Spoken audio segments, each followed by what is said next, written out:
Kokias sporto šakas dailiosios lyties atstovėms derėtų rinktis, kad būtų žavios kaip deivės? Į šiuos klausimus atsakys ir daugybė pikantiškų detalių moteriškumo ir vyriškumo tema mums atskleis stipriausias pasaulio žmogus Žydrūnas Savickas.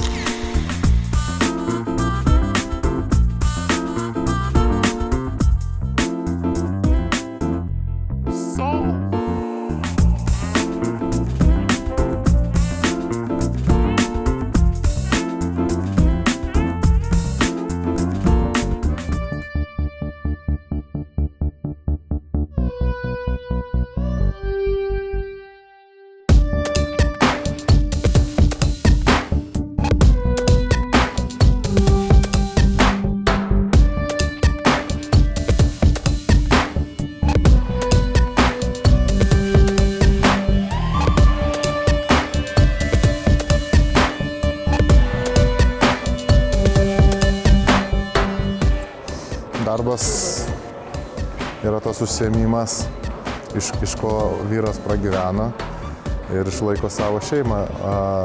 Man darbas yra dar ir hobi, nes visi darbai, kuriais užsiėmu, susiję su sportu.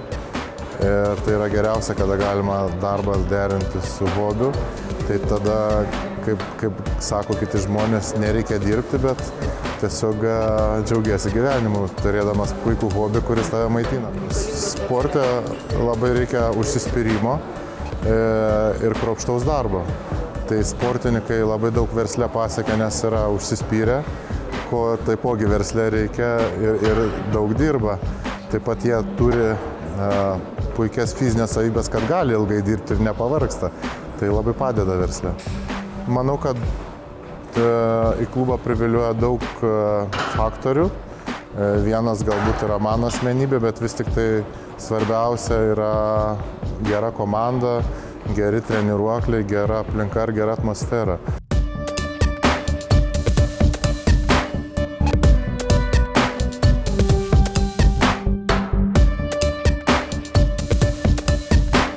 Tik aišku, klausimas yra, kokio dydžio tie reikalingi raumenys. Tai čia jau kiekvienas žmogus turi surasti, kas jam yra tinkamiausia. Bet kad raumenys turi būti stiprus, tai iš tikrųjų, nes vis tik tai jėgos mums kartais gyvenime iš tikrųjų gali prireikti. Manau, kad tai yra vyriška ir tai puošia, bet aišku yra svarbu, kas ir po tais raumenimis slepiasi. Tai vis tik tai žmogus yra visuma. Ir vien raumenis nepapuoš, tai reikia treniruoti ir raumenis ir savo vidų puoselėti. Manau, kad palaikyti gerą sportinę formą ir šiek tiek pagerinti ją užtenka 3 kartų per savaitę, padaryti šiek tiek jau aukštesnius rezultatus ir žymiau pakeisti savo kūną reikėtų 4 kartų per savaitę, o jeigu uždaviniai yra išsikelti maksimalus, tai reikės 5-6 kartų per savaitę. Bet svarbiausia ne kartai, bet kokybė, kaip yra treniruojamas. Kartais galima pasiekti labai gerų rezultatų sportuojant 2-3 kartus per savaitę, bet reikia labai žiūrėti ir maistą, ir treniruočių programa turi būti labai pritaikyta žmogui asmeniškai. Sportas turi būti gyvenimo būdas ir geriausia yra sportuoti pastoviai, tada rezultatai bus visada pastovus, vienodi, žmogus visada gerai jausis.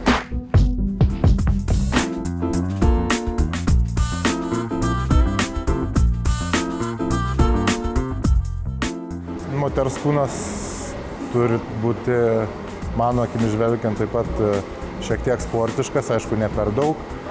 Visur yra ribos, bet kada žmogus sportuoja, jisai tikrai geriau jaučiasi ir ta moteris tikrai geriau jaučiasi ir labiau traukia aplinkinių dėmesį.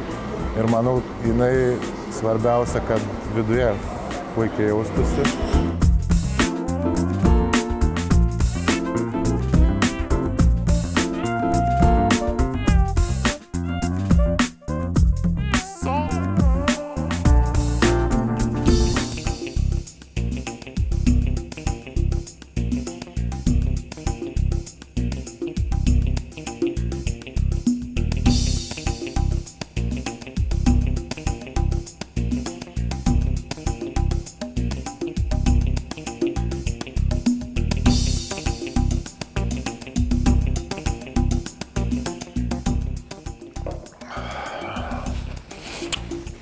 Labai skanu. Na, mano meniu yra labai paprastas, valgau daug, bet gero ir kokybiško maisto. Stengiuosi valgyti daug baltymų turinčio maisto, daug angliavandenių ir kad turėtų kuo mažiau riebalų. Kadangi varžybos būna įvairios, pas mus reikia kartais daugiau svorio, kartais mažiau, tai jeigu reikia daugiau sverti ir maksimalios jėgos reikia, tai tada reikia valgyti labai daug ir stengiasi tikrai valgyti žymiai daugiau to maisto tokio pat gero, kokybiško, tiesiog porcijos žymiai didesnis negu įprasta. O būna, kad varžybose reikia šiek tiek numesti svorio, kai rungtis lengvesnis, kad būtum greitesnis, tai tada šiek tiek sumažini maisto kiekį, bet racionas praktiškai nesikeičia, labiau kiekis keičiasi. Na, mano mėgstamiausias patiekalas yra jautienos didkepsnis, tai kartais save juo ir palepinu, man reikėtų valgyti pakankamai dažnai. Jautiena mūsų sporte yra labai gera mėsa, turi kreatinfosfato, ne tik vien baltymų.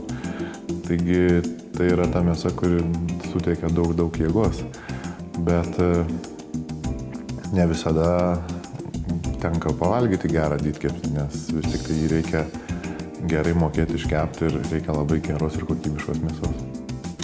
Tikra vyro stiprybė yra ne čia, o čia ir čia.